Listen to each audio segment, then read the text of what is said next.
Hi, my name is Sermons Gillis, and I'm a member of Unity of Charleston. And today we're going to meet the staff. So I'm very excited to have a member of the staff. And whether you know this person or not, I think you'll be glad to hear a little bit more about his life in depth. I want to welcome James Mitchell. Hi, James. Hi, Ann. Thank you for having me. I'm excited to be with you today. Oh, that's great. So I want to start with, where are you from originally? Originally, I'm from New Jersey. Specifically, I was raised in a town called Piscataway, and then I moved from Piscataway to Somerset, and then I left New Jersey in 1994, and I've been in South Carolina ever since. Have you been in the Charleston area since then? Yes, when I first arrived here, I was in a place called Latson, and Okay. then that was for a year, and then I've been in North Charleston ever since. So you live in North Charleston. So you're close to the church. Actually, fun fact, I'm actually 3 miles from the church. Yeah, so I'm really close to the church. That's walking distance if you can walk If three I needed miles. to, right? If you can walk 3 miles. Okay. Well, what actually brought you to the Charleston area? At the time, my brother was here. He was stationed in the Navy, and he had just gotten out. And I just came to visit for a week to be with him. He offered to come, for me to come spend some time with him, and I did that. And I fell in love with the place. It was a vacation that never ended. That's really what happened. I came on vacation and decided I wanted to stay, and packed up my stuff when I returned to New Jersey, and I came back. Okay. Well, we're glad you're here. Are you married or single or looking or Now, I am single. I have been single the majority of my life. I knew early on when I was a child that I was not going to be married and I was not going to have kids, and so that's a promise I kept to myself. So I've been blissfully single all this time. Yeah, Oh, I love it. A promise you kept to yourself. that's right. Exactly. I like that. So what has your career been? I've mostly worked in grocery retail. That's the industry. I did that since I was 18, actually, and I still do it to this day. And I work in addition to Unity. I work in that industry. Uh, and I also have my own business. I've been doing life coaching and tarot consultations, intuitive consultations. I've done that almost as long. I've been a tarot reader for 20 years. So that's also been my career. That's been I guess, my spiritual career. So I liken it as I've had work out in the mundane or the muggle world, if you will. And then I've had my spiritual and metaphysical career. So yeah, so I've had two careers on different tracks, but for the same amount of time, though. Okay, well, you are on the staff of Unity. What is your position there? So I work in the office. When I started, my technical title was office support. So I do a lot of clerical things. I do filing, I do bookkeeping. I'm the one who actually makes sure the bills get paid, and I handle the money that comes in and goes out. And I have contact with the minister and now the uh, associate minister. So I have interactions with them, kind of follow up with directions from them. And I am one of the people that has contact with the congregation. So, but it's mostly clerical. But since then, my title now is church administrator. It sounds really grand, but I'm basically doing the same thing I was doing as office support person. Well, So how long have you been doing this?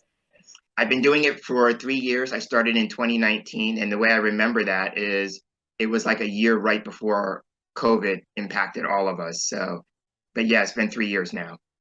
3 years. Goodness. And also you often speak at the church.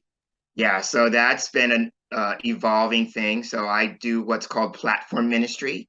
And so basically what that is I assist the minister who's providing the message at various parts in the service. So they're not doing the whole service all by themselves. So I do things like I read the daily word, which is one of the things I love to do most.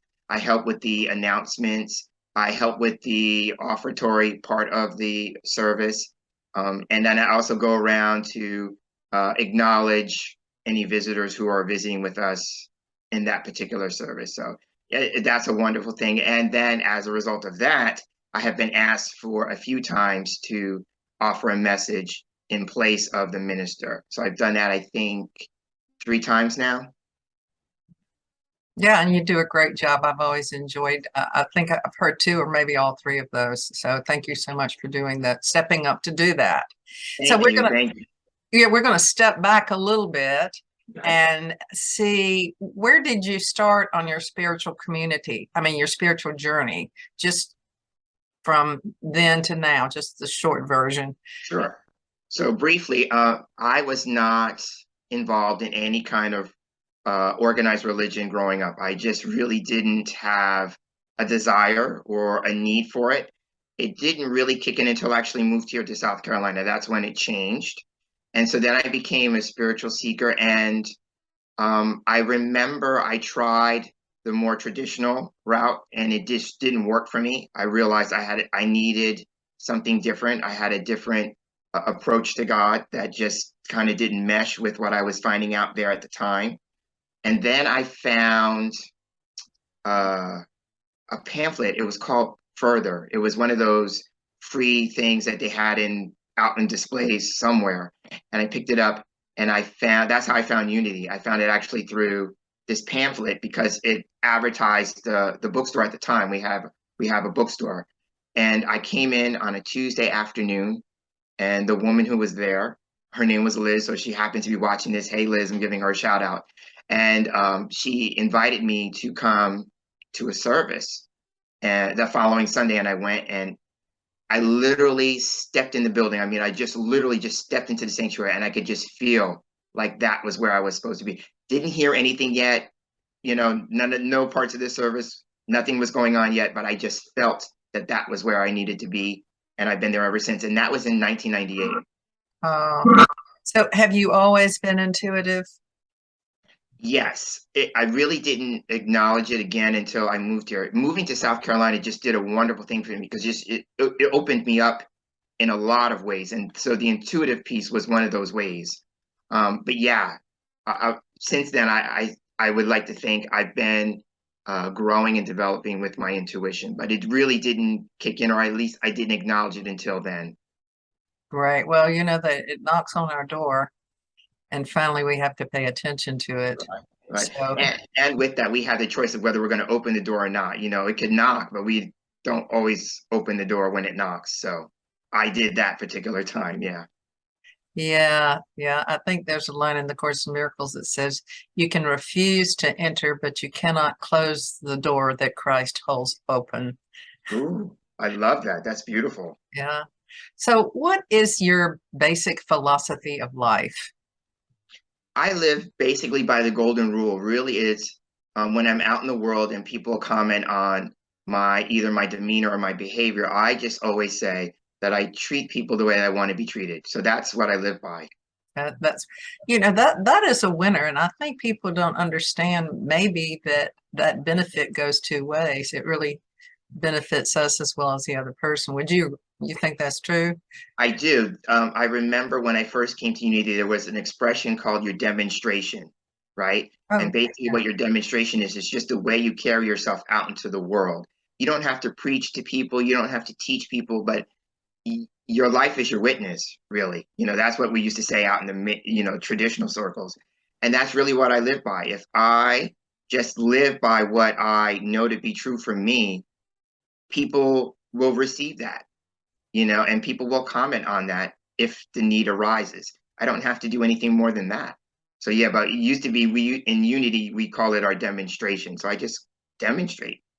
I love that. I love that. Well, do you have any favorite books or authors that you got a special treat or opening from reading? There's 3. So the first is, and I've said this in the message I gave at Unity, is Conversations with God, Book 1. And I found that in a bookstore. And when I opened it up at a certain passage, and it just struck me because someone had put into print what I believe to be true. And I thought, wow. And then people are reading this, like you can buy this and people are reading it. So that was a powerful book because it just matched with what I believed to be true at the time.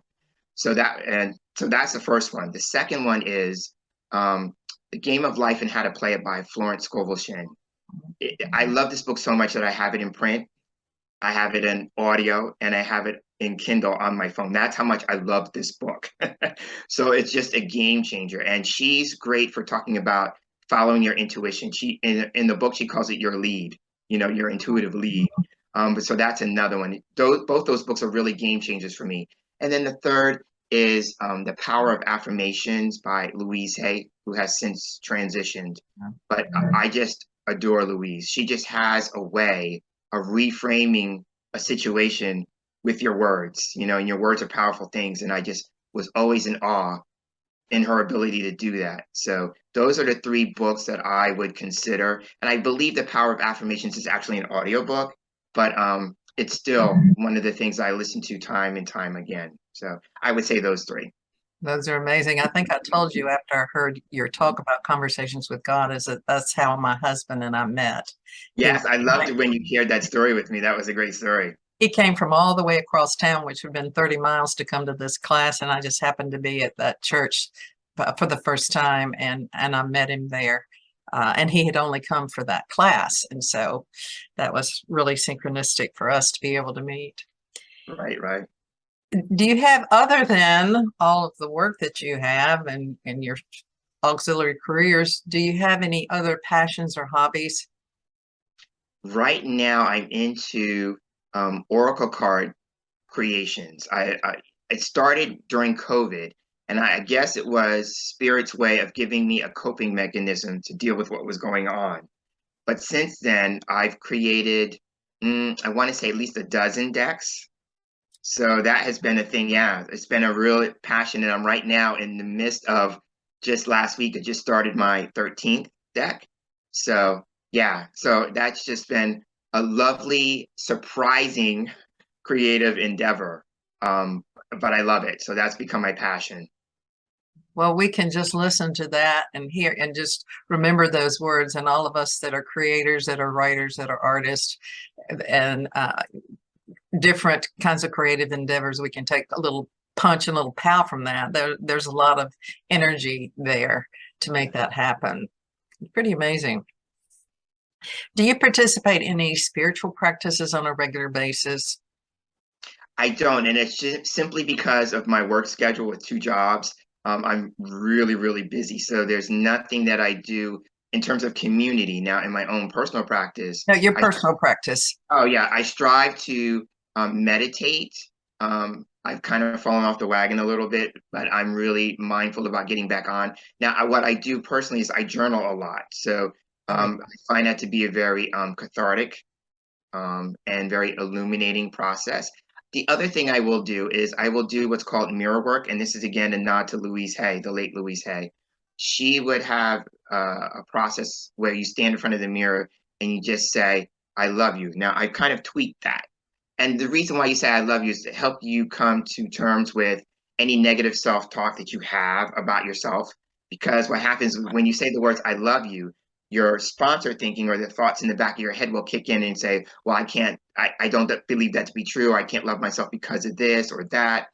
So it helps you come to acceptance with the parts that maybe you're not so much in love with, to get to loving yourself more. But my tweak has been, whenever I'm faced with a challenge, I get in front of the mirror and I do my little rant about that, because I'm still a human being having a spiritual experience. So it allows me to kind of vent or get my feelings out there, because I live alone. So, there's just me. So it's a way for me to do it. And then what happens, Anne, is as I'm doing that, my higher self or my wiser self will kick in at some particular moment and provide me with some aha that I didn't have prior to. I want to get clear on that process. So what you're saying is something like, when you get upset, you go to the mirror and you talk it out. Is that what you're saying? And right. And you don't hold back? No, I just say, because it's just me, so I can just say whatever I need to say. It can be unfiltered, uncensored, unedited. I just say whatever I'm feeling in the moment. Loud. And then somewhere, you can get loud. Right. And somewhere in the dialogue, because I'm dialoguing with myself and with Spirit, because Spirit can hear me, right? And then somewhere in that dialogue or that monologue, I have this aha or this epiphany or this realization that shifts that narrative, right? It gives me a way of getting to that other perspective that I probably wouldn't have any other way. So that's how I modified or tweaked the mirror work process. But I'm really a big fan of doing mirror work. I may talk about that one day at some point, maybe in a message if I'm given the opportunity, because I really believe it's that powerful for me. Well, I think that is powerful. One thing I'll tell you is that I did not know the color of my eyes until I was probably in my late 20s, because I had never really looked at myself in the mirror. Okay. And so definitely, if you're looking in the mirror, you're looking, I would assume you're looking directly at yourself into your eyes. And the other thing is that when we're born, there's a period of time in which we bond with our mother. And we do that and we get our sense of selfness because we have been seen by someone else. So there's a period of several weeks where we're looking into her eyes, and it really gives us a definite identity as to who we are. And if we miss that, we definitely have to work on abandonment constantly. So what you're talking about sounds like a really good way to help us get that. Is called gazing back, that initial gazing that we need to do back. And I love that. Thank you, James. Well, is there any advice or anything you'd like to end with that you can just share your wisdom and knowledge with us? Thank you. I would just say that, again, I'm coming back to the idea about your demonstration being the most important thing. So, I just go with the idea of, like, in certain situations, how would I want to be treated in that situation? And then I just act accordingly. So that's probably what I would say.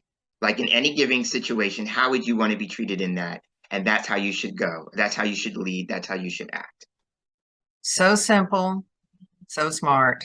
You know what they say? They say the truth is simple. It is. Yeah. The Course of Miracles says simplicity is difficult for twisted minds.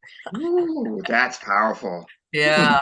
And so, yes, I love it. Just how would I want to be treated? And that's something that we all know, but we forget to, in the moment, to really stop and reflect and call ourselves to consciousness. That a question is a call to consciousness. So, James, I want to thank you so much for being here today. Thank you, thank you, thank you. Thank you for having me. I enjoyed our conversation.